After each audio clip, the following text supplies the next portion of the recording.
시장의 잔주름까지 들여다보는 시간입니다. 시장 클로즈업.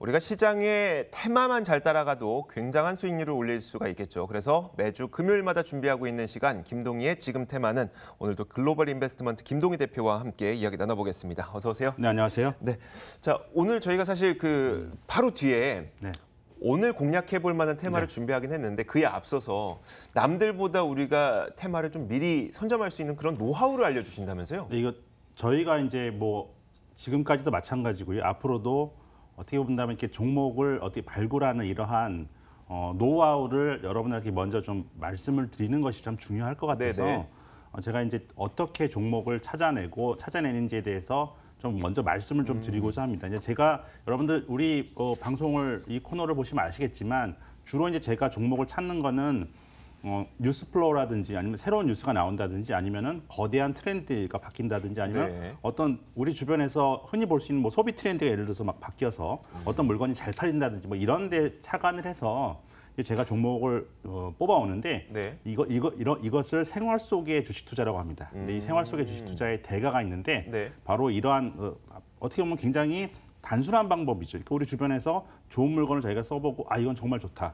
이건 많이 팔릴 것 같다라는 그 주식을 사고 이런 단순한 생활 속의 주식 투자를 통해서 세계적인 그 아주 성공 사례가를 올렸던 분이 바로 피터 린치입니다. 좀 잘 아시는 피터 린치. 근데 피터 린치는 자신이 발굴할 종목을 심루타 종목이라고 했어요. 심루타 종목이요? 무슨 의미예요? 심루타 종목이라는 것은 10배주죠, 10배. 10배 갈 종목을 자기가 발굴한다. 그래서 자기는 10배가 갈 종목이 아니면 투자를 하지 않고 10배가 갈 종목을 찾아서 헤맨다라고 해서 10배주 스토킹이라는 말을 썼습니다. 그러니까 피터 린치는 자신이 찾는 10배주 스토킹이라는 이런 표현을 썼는데 이 바로 10배주 스토킹의 아이디어가 생활 속의 주식 투자라는 거죠. 그래서 이제 이러한 단순한 방법으로 피터 린치가 1977년부터 1990년까지 13년 동안 아주 이름 없는 피델리티라는 회사를 아주 세계에서 누구나 다 알 수 있는 회사를 키웠고 2천만 불에 시작할 때 2천만 불에 불과했던 미 마젤란 펀드가 13년 동안 무려 660배의 규모가 늘어나면서 132억 달러로 이렇게 상장하는 이러한 아주 대성공을 거두었는데 이때 돈을 13년 동안 맡긴 고객들이 28배, 2,800%의 수익을 얻었다고 그래요. 그래서 연평균 30%니까 그 어떤 투자 방법보다 가장 확실한 방법이 생활 속의 주식 투자자라는 겁니다. 그래서 이 투자 방법과 관련해서 이 피터 린치가 몸소 이렇게 한 얘기가 있는데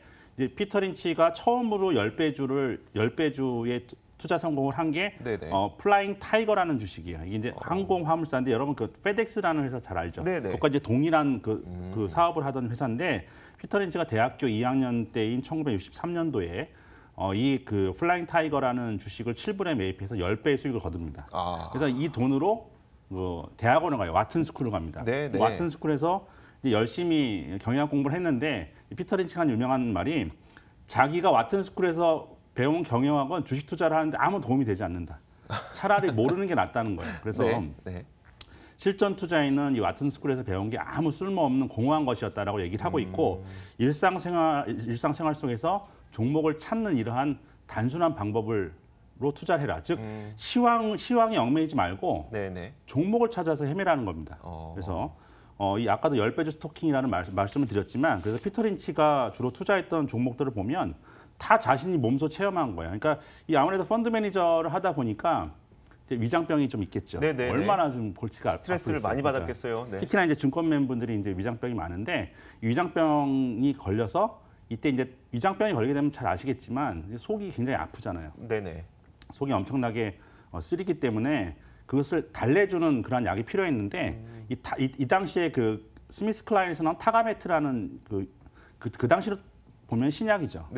뭐 이게 타가메트 이후에 무슨 잔탁이라는 유명한 위장약도 나오는데 이 스미스 클라인의 타가메트를 복용한 뒤에 이게 너무 좋은 거예요. 그래서 이 타가메트를 만든 스미스 클라인을 이제 7달러에 이걸 또 매입을 하는데 70달러가 넘어서 매도를 합니다. 10배를 했네요, 결국. 10배 주고 한 거고 또 가족들이 사용하는 걸 보고 애플 컴퓨터도 이렇게 발굴을 했고 또 하나 이제 신혼여행 때 폴라로이드 구입해서 써보고 좋아서 이 회사도 10배주가 됐고 이제 아내가 극찬했던 스타킹 회사인데 렉스라는 회사가 있습니다. 유명한 스타킹 회사인데 이 스타킹의 폼들이 너무 좋더라라는 얘기를 듣고 직접 가서 이제 마트를 가서 그 물건을 사보고 회사를 방문한 뒤에 이 렉스도 이제 10배주가 되는 거죠.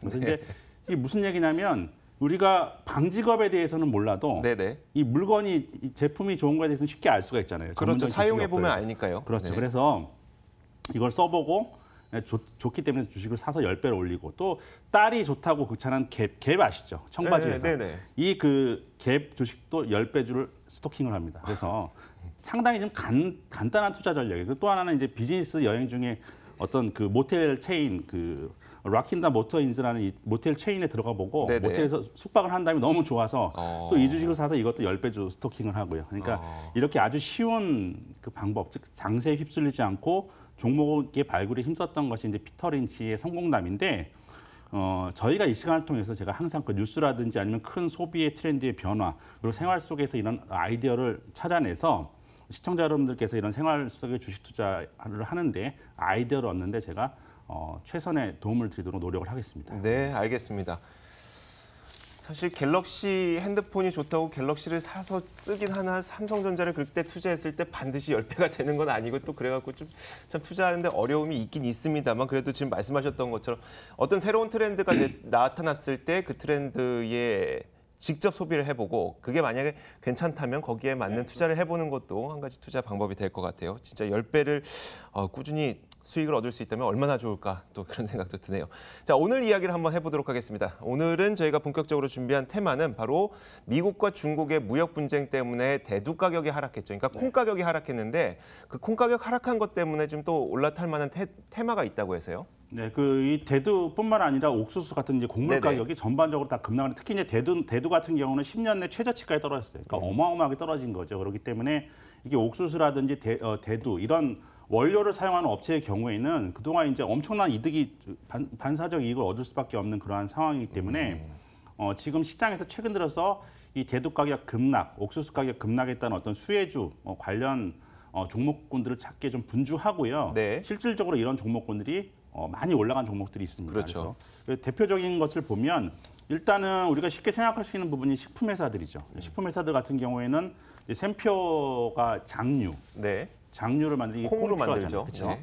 그리고 뭐 이제 사조 해표 같은 경우에 또 식용유를 만드는데 역시 콩 기름이죠. 그래서 그렇죠.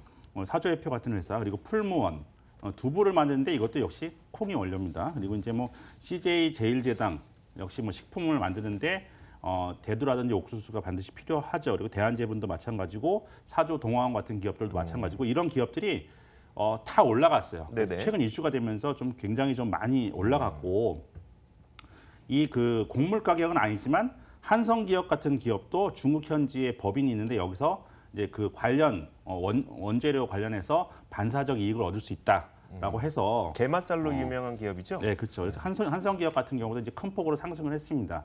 근데 이제 제가 말씀드리고자 하는 건 이렇게 좀 큰 폭으로 상승한 이러한 기업들이 아니라 네. 우리가 원하는 건 이제 덜 오른 섹터를 찾아야지 그러니까요. 이제 피터 린치 같은 수익을 올릴 수가 있겠죠. 네네. 그래서 제가 오늘 좀 주목해 볼 섹터는 바로 이제 사료 관련 기업들입니다. 콩이 콩과 옥수수가 그렇죠. 사료로도 많이 대표적인 사용되죠. 원료죠. 네네. 그러니까 사료를 만드는데 이 대표적인 원료가 바로 대두와 옥수수이기 때문에 사료 업체가 수익을 반사적 이익을 얻을 수밖에 없다. 특히 이제 대부분의 대두 옥수수는 국내에서 이렇게 작업자족이 되는 부분이 아니잖아요. 그렇기 그럼요. 때문에 다 수입을 해오기 때문에 이 수입 곡물 가격 급락으로 인해서 수익성이 급격하게 좋아지는 섹터가 바로 사료 관련 섹터다라고 좀 볼 수가 있고요. 그래서 이 사료 관련 기업들 우리나라에서 뭐 여러 가지 기업들이 있겠지만 보면 뭐 우성사료라든지 현대사료, 한일사료, 이지바이오 그리고 고려산업, 한탑 같은 이러한 회사들이 있는데 일부는 관련해서 좀 올랐던 기업도 있고요. 대부분의 사료주는 이 식품 관련 회사들에 비해서 뭐 식품 관련 회사들 보면 막 상한가 치고 난리가 났었잖아요. 네네. 근데 이제 사료 관련 회사가 오히려 식품 만드는 회사들 같은 경우에는 식품이 꼭 제가 말씀드린 그런 대두가 들어가는 식품 외에 다른 식품도 여러 가지 제조를 많이 하잖아요. 근데 맞아요. 사료 회사들은 거의 원재료의 대부분이 바로 대두 아니면 옥수수입니다. 그렇기 때문에 어떻게 보면 식품 회사들보다 사료 관련 회사들이 더 큰 이 대두 가격 급락의 혜택을 얻을 수 있다. 그래서 거의 네. 그렇죠. 그러니까 올해는 뭐 상당히 좀 수익성이 좋아질 것으로 이렇게 예상이 되고 있는 이런 상황인데 중요한 거는 이 그 사료 관련 회사들 안에서도 이 매출 원가 비중이 즉 수익 곡물에 대한 매출 원가 비중이 높은 회사를 찾아낸다면 그 네. 회사가 더욱더 반사적 이익을 얻겠죠. 콩과 옥수수를 대부분 수입하는 업체를 찾아야 된다는 그렇습니다. 거죠. 예. 네. 그리고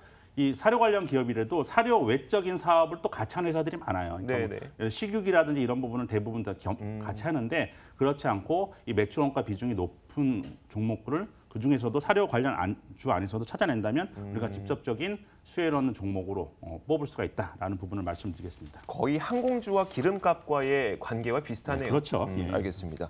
자, 그렇다면 저희 지금까지 말씀해 주셨던 종목들이 뭐 우성사료라든지 현대사료, 한일사료, 이지바이오 뭐 이런 종목들을 지금 저희가 밑으로 쭉 보내드렸었는데 그 가운데 가장 탑픽 종목을 꼽자면 어떤 종목이에요? 제가 그 매출 원가 비중이 높은 종목을 찾아야 된다라고 해서 찾아봤습니다. 바로 그 종목이 가장 수익 곡물 비중이 가장 사료업체 중에서 가장 높은 비중을 차지하는 업체가 우성사료라는 회사입니다. 우성사료. 그래서 오늘 탑픽 종목으로 말씀드릴 종목은 우성사료. 우성사료가 바로 미중 무역 갈등, 대두 가격 급락의 가장 대표적인 탑픽 종목이다, 수혜주다라고 좀 이 우성사료를 말씀드릴 수가 있겠는데 이 우성사료는 배합사료 전문 업체입니다. 이 매출 원가 중에서 수익 곡물 비중이 가장 업체 중에 하나이고요. 네. 그 매출 원가의 대부분이 수익 곡물이에요. 제가 이거 찾아보고 깜짝 놀랐는데 이제 이 원재료 대부분을 곡물 회사인 카길에서 이 그 우성사료가 이제 수입을 하는데 이 회사의 지난해 매출이 2,754억인데 매출 원가가 2,293억입니다.